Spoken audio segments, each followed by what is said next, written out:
Caroline Dowd-Higgins. Thank you for listening to Your Working Life, my podcast series featuring thought leaders in the career and personal growth arena.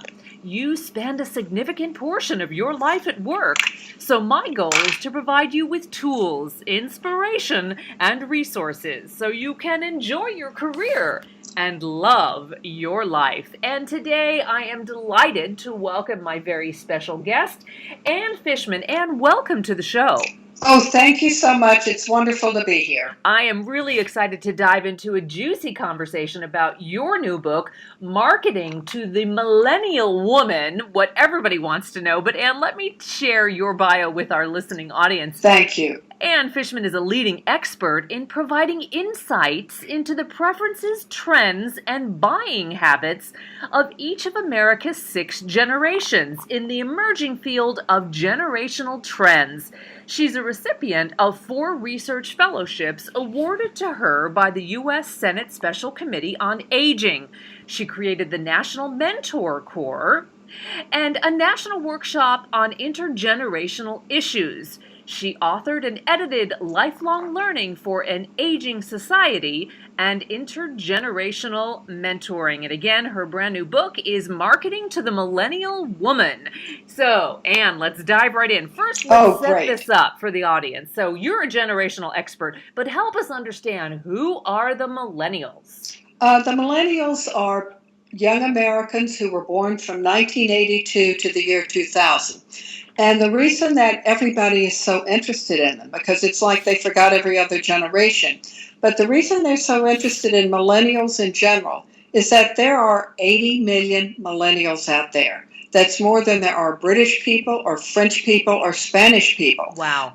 And in women, there are 40 million millennial women. And that means there are more millennial women than there are Canadians or Australians or North Koreans. So we do have to pay attention to this large group of women who are bigger than some countries. My goodness, Ann, thank you for putting it in perspective. I had no idea about those numbers. So correct me if I'm wrong, is the millennial term only used in the U.S., or is this a phenomenon that other countries embrace as well? Well, this is something that is kind of a pet peeve of mine. People will say British millennials, and when they refer to this term, they mean people born after the year 2000. Okay. But because generations are formed by the history that happened during a generation's formative years, you cannot compare British millennials to American millennials to French millennials, because they all had a different history. It works on history. That's what makes it great. But that also, don't think it's worldwide millennials. Thank you. Thank you for clarifying. That's very, very important. So, Ann, it's incredible to me that the millennials are impacting our workplace. And I understand that in 2020, they're going to be 50% of the American workforce. So talk to me a little bit more about the millennial impact over time. Well, Caroline, they're changing everything they touch. And it's not a bad thing to do, simply because there are so many of them. Yeah. They are the 500-pound gorilla in the room. In that, if you have 80 million new Americans who are in the business and will be 50% of the business community by 2020, they're going to be your employees, they're going to be your market, they're going to be your boss and your manager. We have to get to know them. So across the board, I just saw that they're adding some things to golf to make it more of a team sport, because millennials are all interested in teamwork. Right. Across the board, they are changing from sports to fashion to how an office is run. You have to understand about millennials, and millennial women in particular. The reason I wrote this book just about the women is because these women are different from any group of American women we've seen in the last 100 years. So if you don't understand, you cannot lump all women together. But if you can say this large group of 40 million women were raised with the same history, it doesn't mean they're all alike, but it does mean that you know what it's like to walk in their shoes. Yeah. Yeah. So I was at a conference the other day, Ann, and I heard the speaker talk about Gen Z, which is coming on the tails of the millennials. So how will our millennials, who are all the buzz, work with the next generation coming of age? Gen Z they're like little dogs, little puppies nipping at the heels of millennials and the rest of us. Yeah. They are a huge generation. They are totally different from millennials because they've had a different history during their formative years. And millennials will work great with them because millennials are the first generation and the last three that has been team oriented. They like to talk, they like to share, and consequently, they will be wonderful mentors. They won't consider mentoring to be something they don't want to do.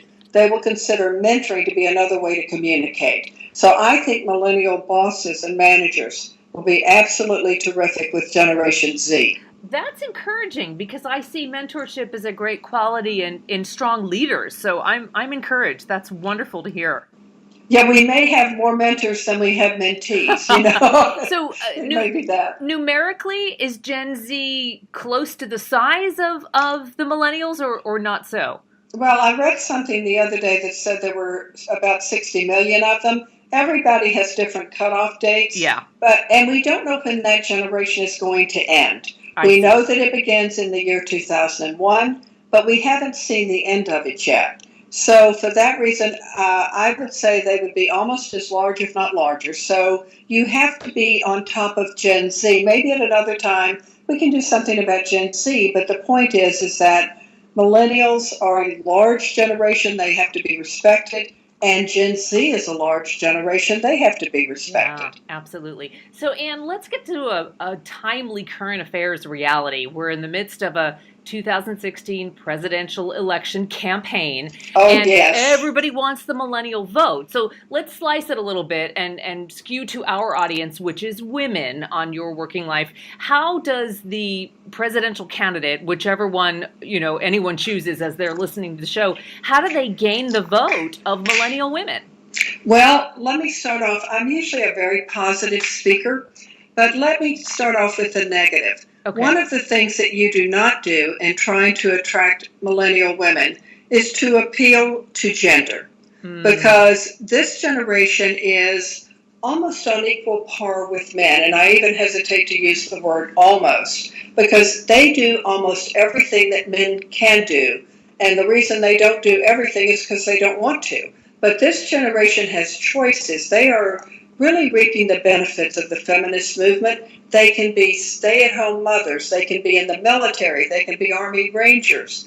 They just won the international soccer Yes. championship. Yeah. They are not avoiding sports. They are actively participating in sports. So basically, millennials don't feel the need to elect the first woman president. They look at this shows you how much feminism has succeeded. They look at each person as a candidate. Yeah. Do you understand what I'm going through? I don't need to elect you because you're a woman. I need to find out if you can meet what I need. Yeah. So it's a success story that failed with Mrs. Clinton because they're not jumping on the feminist bandwagon to support a woman. They may vote for her, but it will not be because she's a woman. Well, and again, back to the context that you set up so beautifully, they grew up in a generation where equality was more consistent, right? Where the Gen Xers were really struggling for parity and equality, and perhaps would have, or may still, in this election, vote for a woman candidate because they want a woman president. Well, think about it. Baby boomers would jump on the bandwagon. Xers might or might not. They're they really examine everything they're handed. But with millennials, all they want to know is, do you understand my problems? Yeah, who's the Can best? you help me? This Yeah. is my future I'm voting for. Yeah. Do I want a socialist? Do I want a capitalist? Do I want, how well is the next president going to improve my life and the life of my children? You think we would all want that, but each generation defines that in a different way. So, Ann, help me break it down a little bit more, because my understanding is that millennials are certainly intrigued and find both Trump and Sanders as presidential candidates appealing. So help me understand that more clearly. Well, without a doubt, they find those two people very appealing. And the reason is, one of their main characteristics is they love authenticity. Okay. Bernie Sanders is has stated his views before he ran, while he's running, and tells you exactly what he plans to do in the future. If you like socialism, if they understand what socialism actually is, what they appreciate about Bernie Sanders, I don't think is the socialist point of view. I think they appreciate the fact the man remains true to himself. So that's what they like about Sanders is his authenticity. If you jump over to Donald Trump, I mean, you really do have a battle between the capitalist and the socialist. If you jump over to Donald Trump is Donald Trump. Yeah. He remains true to himself. He's consistent. Whether or not we like it or don't like it or love it, this is what millennials seek out, is they seek out authenticity. I want to know what I'm getting.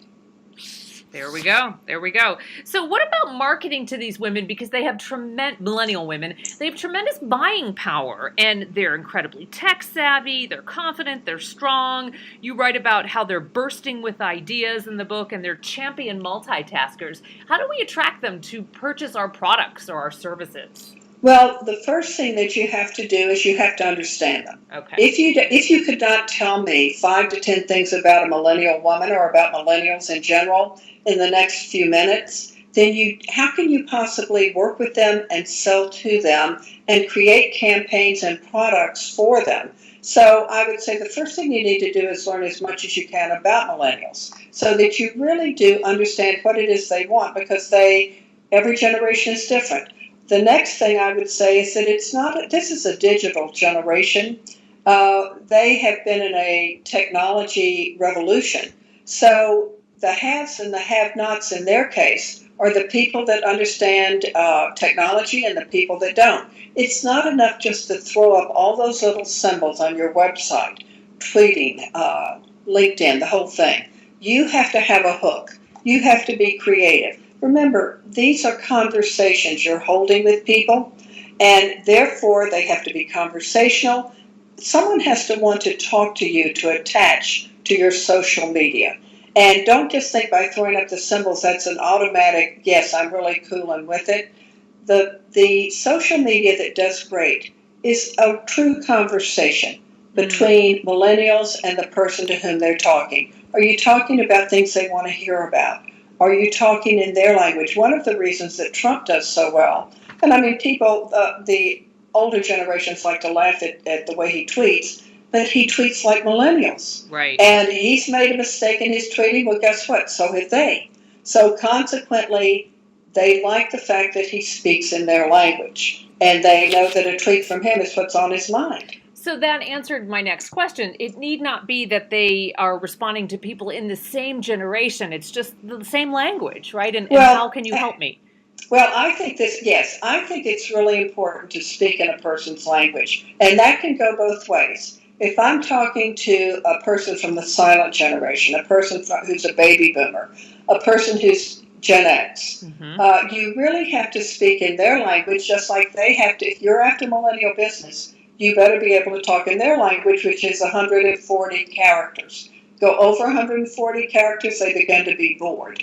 But if I'm a millennial and I'm trying to speak to someone who's a Gen X, I know that I better be concise and give it to them straight. If I'm trying to speak to a boomer, I know that it needs to have good content in it. I know that if I'm speaking to someone from an older generation, I better learn how to write a proper letter. Yeah. And I better learn how to make a business telephone call. This is something, surprisingly, this magnificently talented and occasionally irritating generation does not know how to make a business call. Right. In fact, I had a boss say to me, I was giving a speech and a man holds up his hand and he says, I love my millennial employees, but they asked me to make the telephone calls on the landlines because they don't know how to do it.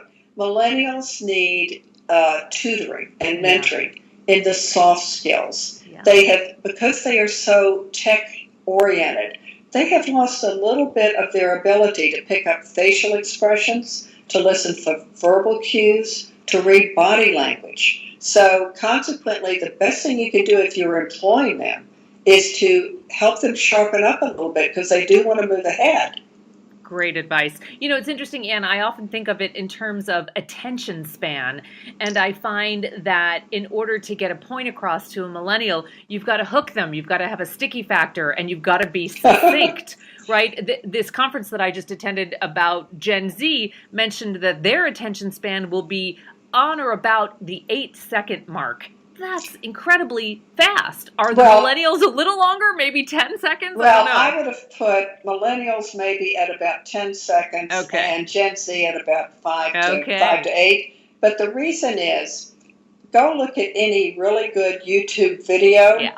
It's the first 2 or 3 seconds that Right. pulls you into that. It is the headline that pulls you into that blog entry. That's what we have given them. Is we have given them headlines and 140 characters. So we're reaping what we've been sowing, meaning that this is your and it's good for them because this is the world, this is their future. Now the interesting thing is what they're doing to balance that out is they're going back to reading books. And I find that fascinating. Remember, this is the generation raised on 800-page Harry Potter books. Right. They're going back to reading books, and they're doing something called forest bathing, which is a Japanese tradition, meaning you just go out in the woods and breathe in some air and hike, because they have to have a balance. They themselves have to have a balance between technology and how do I get away from technology a little bit. Yeah. And that's such a good segue because I often coach millennials who are interviewing for job opportunities. And very authentically, they're looking for careers and work environments that celebrate work-life integration. However, the language they use is, I want work-life balance. And to an older hiring manager, that can be a turnoff, and that can be a frightening aspect because they fear a less than dedicated work ethic. But this forest bathing concept puts it all in perspective. It really does. Well, and it's a different way of working. I always say baby boomers work hard, Gen Xers work smart, and millennials, if you don't accommodate some of their work needs, they're going to go rogue on you and become an entrepreneur. Yeah. So that's the reason a company like LinkedIn knows they want a balance between family and work. LinkedIn has a cafeteria. They let them invite their friends and family to eat free with them at the cafeteria.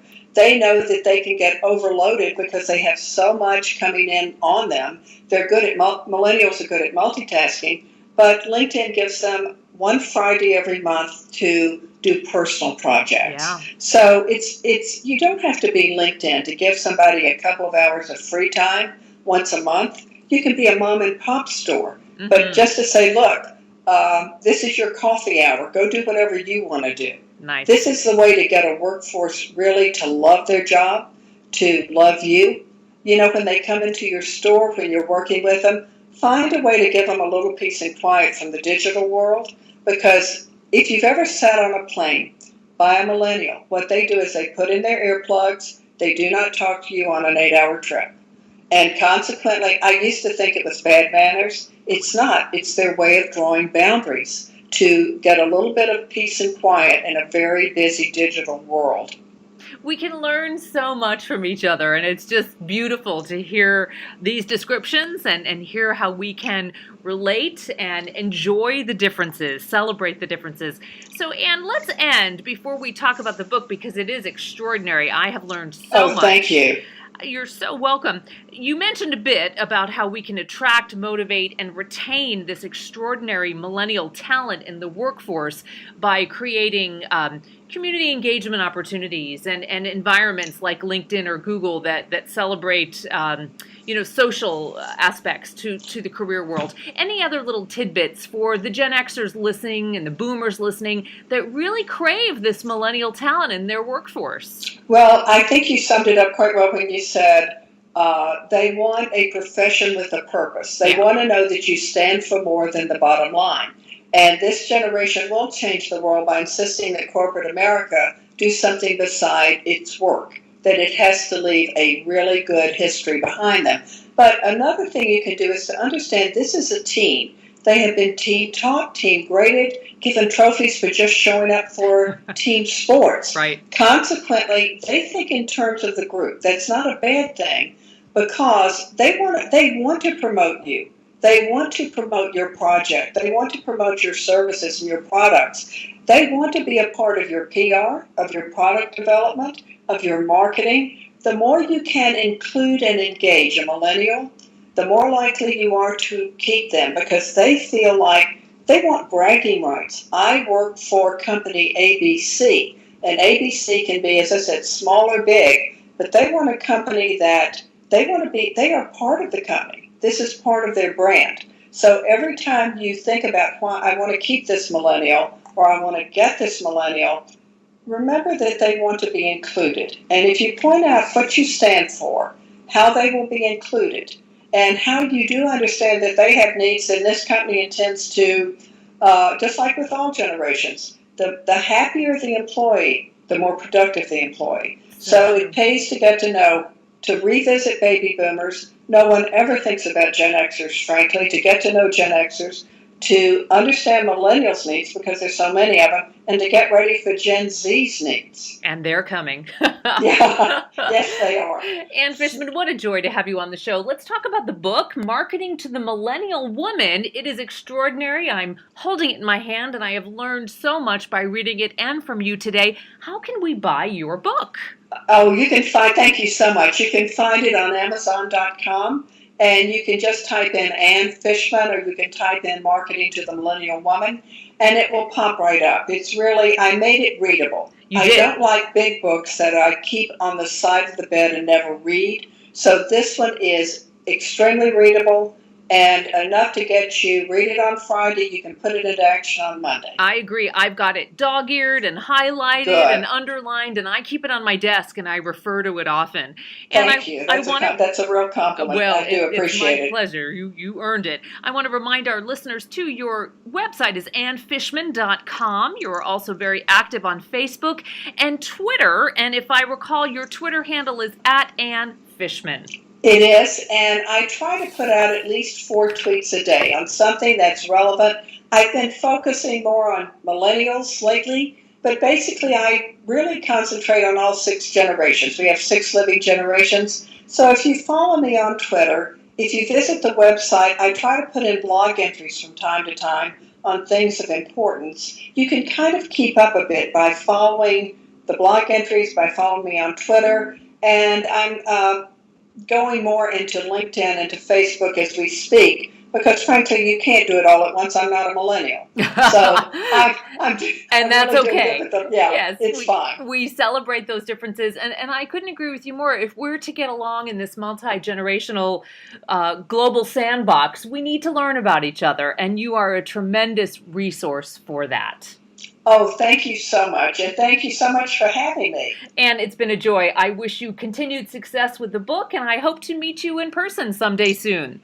I do too. Thank you so much. Thank you, Ann. And I want to thank all of you for tuning in to Your Working Life, where my goal is to help you design your career destiny so it doesn't happen by default. Career and life satisfaction is possible, and it's time to embrace what you love doing so you can do more of it. My show is now available on iTunes, YouTube, Podbean, and Stitcher. Leave a comment because I always appreciate hearing from my listeners. I'm Caroline Dowd-Higgins. Take good care.